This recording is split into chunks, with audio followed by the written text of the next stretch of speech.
नमस्कार, मैं हूँ एस के माली और आप देख रहे हैं एस 24 में बहुत बहुत स्वागत है आप सभी का आज। भोपाल के रातीवाड़ थाना क्षेत्र में मेंडोरी ग्राम में बीत जमीनी विवाद को लेकर खूनी संघर्ष हो गया, जिसमें एक पक्ष के दो लोग जिंदगी और मौत की लड़ाई लड़ रहे हैं। नीलबड़ रोड स्थित हक हॉस्पिटल में भर्ती है। रातीवाड़ थाना से मिली जानकारी के अनुसार एक पक्ष अपने खेत में आवारा पशुओं को भगा गया था। देखा उसके पड़ोसी खेत वाला उसी के पास की जमीन में कुछ काम कर रहा है, तो वह दौड़ा और दोनों पक्षों के बीच वाद विवाद हो गया। इसी बात इतनी बड़ी कि दूसरा पक्ष जिसके पास में ही कमरे में लठ रखे थे, जिससे दोनों पक्षों में खूनी संघर्ष हो गया। रातीवाड़ पुलिस ने प्रकरण दर्ज कर जांच प्रारंभ कर दी है, जिससे अस्पताल में मिलने वाले दस्तावेजों के आधार पर धाराएं बढ़ाने की प्रक्रिया जारी की जाएगी। लेकिन पीड़िता के भांजे से बात करेंगे। दूसरे भाई से हमने हक हॉस्पिटल में जानकारी ली। आज दिनांक तक धाराएं नहीं बढ़ाई गई रातीवाड़ थाने के द्वारा। संदीप गढ़वाल नाम है मेरा। संदीप जी, ये 29 तारीख को एक घटना हुई है, क्या है पूरी घटना, कैसे हुई? ये हमारी ज़मीन पे कब्जा करना चाहता था, बाजू में भी कब्जा कर रखा है और भी कई जगह इसने ज़मीन पे कब्जा कर रखा है। कौन है, क्या नाम है उनका? ये खूबी लाल और उसका लड़का वकील है उसने, और उसका एक और लड़का लॉ कॉलेज में काम करता है। इन सब ने मिलके हमारे बाजू में कब्जा कर रखा है। आपकी ज़मीन कहाँ है? हमारी ज़मीन नीलबड़ मतलब मेंडोरी में आती है, नीलबड़ डीपीएस वाले रोड पे। डीपीएस वाले रोड पे। तो आप कब से कर रहे हो ज़मीन? पुश्ते नहीं है, वो तो हमारे दादा परदादा थे। तो वो जो पैतृक संपत्ति का बोर्ड, आपका खसरा नंबर कितना है कुछ याद? 122। तो क्या वो उस खसरे पे भी कब्जा करना चाहता है? उस पे भी हमसे बोलता है, धमकी देता है हमें, इस पे भी कब्जा कर लूँगा, मैंने सब पे कब्जा कर रखा है। तो हमारा वही सहारा है, वही ज़मीन हमारी सहारा है, उसी से हमारा लाभ। कितनी ज़मीन है आपकी? वो 1.5 एकड़ है। 1.5 एकड़ ज़मीन है। तो आप अभी उस पर कृषि कर रहे हो, आप ही के कब्जे में है? हाँ, अभी तो हमारे कब्जे में है, लेकिन ये कब्जा करना चाहता है उस पर भी। तो इससे पहले भी विवाद हुआ है क्या? इससे पहले विवाद, हाँ, ये धमकी कई बार दे चुका है। हमने रिपोर्ट भी करी है इसकी, मेरी मम्मी ने रिपोर्ट करी है इसकी, लेकिन अभी तक कुछ हुआ ही नहीं। अच्छा। एसपी के यहाँ भी हम गए थे, महिला आयोग भी गए थे। अच्छा। मेरी मम्मी को अंदेशा था कि ऐसा कुछ होगा, तो उन्होंने बोला था कि मेरे बेटे को जाने का खतरा है, लेकिन कुछ। कब करी थी आपने कंप्लेंट? 1-2 साल पहले की बात है। 2 साल पहले। हाँ। तो पुलिस वुलिस आई थी? पुलिस पता नहीं, हमारे पास तो नहीं आई। आपसे कोई बातचीत नहीं करी? अभी जो घटना 29 तारीख को हुई है, तो वो विवाद कैसे हुआ?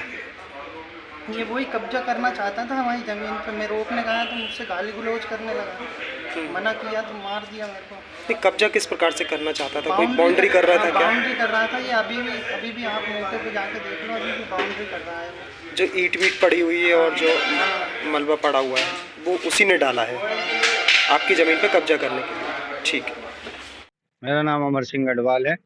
अमर जी, हाल ही में 29 तारीख को एक बड़ी दुर्घटना हुई है। आपका विवाद हुआ है परिवार का, विवाद हुआ। यहाँ हॉस्पिटल में एडमिट है, क्या है पूरी घटना? पूरी घटना ये है कि वो हमारे यहाँ खेत पे गाय भैंस घुसे थे, तो छोटा भाई वहाँ भगाने गया, तो वहाँ जो पड़ोस में खूबी ने अवैध कब्जा कर रखा है, वो आया तो गाली गलौज करने लगा। ये उसे समझाने का आया तो उसने उसको सिर में राड मार दी लोहे की।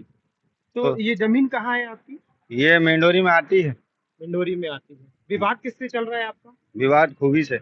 पड़ोसी है आपके? पड़ोसी है। क्या हुआ था पूरा विवाद? पूरा विवाद ये अकेला था, छोटा वाला भाई है मेरा जो अभी एडमिट है, एक भांजा है। तो पहले वो छोटा वाला भाई वहाँ गया खेत देखने के, जानवर घुसे हुए हैं खेत में, तो वो जानवर भगा के आया इधर, तो ये गड्ढे मड्ढे खोद रहा था, अपने इधर कब्जा करने की जुगाड़ में था। फिर इनने देखा है, उससे मना करा कि ये हमारे इधर नहीं खोदोगे तुम, तो वो गाली गलौज करने लगा हमारे पापा के नाम लेके कि वो बेईमान था और ये था और वो था। तो फिर इसने मना करा, तो फिर वो धीरे धीरे गाली बकते बकते वो उधर आगे चला गया। ये वहाँ गया तो उसके पास हथियार थे पहले से ही, जो भी था, राड थी लोहे की। उससे इसने पहले संदीप को मारा, फिर थोड़ी देर बाद बताऊं रवि को भी पीछे से मार दिया। तो संदीप को 14 टाके आए और 3 दिन तक होश में नहीं आया, और रवि को 60 टाके आए, जो अभी भी मतलब टाके शायद पक गए हैं उसके, तो एडमिट है। तो अभी पुलिस की क्या भूमिका रही? पुलिस ने अभी तक इस पूरे मामले में संज्ञान लिया कि नहीं लिया? इस इसमें पहले भी हमारी मम्मी ने संदेह था कि ये कभी न कभी हमारे साथ धोखा करेंगे। 4 साल पहले 2021 में आवेदन दिया था, एसपी सीएसपी महिला आयोग में भी दिया था, तो उसकी सुनवाई नहीं हुई थी। और अभी की कंडीशन में 3 दिन बाद कल बयान लिए गए हैं और वहाँ की बहुत स्लो उसमें कर रहे हैं, जैसे हमें भी ऐसा लग रहा है, क्या मालूम। एफआईआर में धाराएं भी क्या संतोषजनक नहीं लगी हैं? अभी तो कोई धाराएं नहीं लगी है, देखते हैं जो अब अभी ये जानलेवा हमला था, जानलेवा जान हमला जा सकती थी। जान जा सकती थी, क्योंकि 14 टाके आए, सिर में मारी है। अगर नीचे मारता तो वो जानलेवा हमला नहीं होता, और सिर में लगी है तो वो तो जानलेवा ही हमला था, जान से मारने का ही प्लान था उसका। अगर तो वो क्या चाहते हैं? आपकी जमीन में कब्जा करना चाहते हैं? हाँ, हमारी जमीन में कब्जा करना चाहता है वो, जबकि हमारे नाम है, हमारे पिताजी से हमारे 11 लोगों के नाम है। ये आपकी जो जमीन, ये पैतृक संपत्ति है? पैतृक संपत्ति हमारे दादा से पिताजी के नाम आई, पिताजी से हमारे नाम आई। तो अभी जमीनों में आपके नाम चढ़े हुए हैं? हाँ, हमारे खसरों में नाम चढ़े, 11 लोगों के नाम चढ़े। तो किसी किससे कोई पैसे वैसे का लेन देन हुआ क्या जमीन के मामले में आपका, कि कोई पैसा दिया हो या कुछ? नहीं नहीं, ऐसा कुछ भी नहीं है। तो ऐसे ही कब्जा करना चाहते हैं? ऐसे ही बिना कोई- बिना कोई रीजन के ही कब्जा करना चाहता है। क्या चाहते हो? संवेदनशील मुख्यमंत्री हैं हमारे प्रदेश में, अब किसान के हित में कार्य कर रहे हैं, क्या मांग करना चाहोगे मुख्यमंत्री महोदय से? कुछ नहीं, हमें न्याय मिलना चाहिए। ये तो जानलेवा हमला था, कम से कम ये तो नहीं कि वो बंद होना चाहिए, आरोपी को सजा मिलनी चाहिए। तो कोई रसूखदार है क्या ये आरोपी? रसूखदार सरकारी नौकरी करता है, वो उसका एक लड़का और लॉ कॉलेज में नौकरी करता है, बड़ा वाला जिसने एक, रॉड मारी है वो काय में है?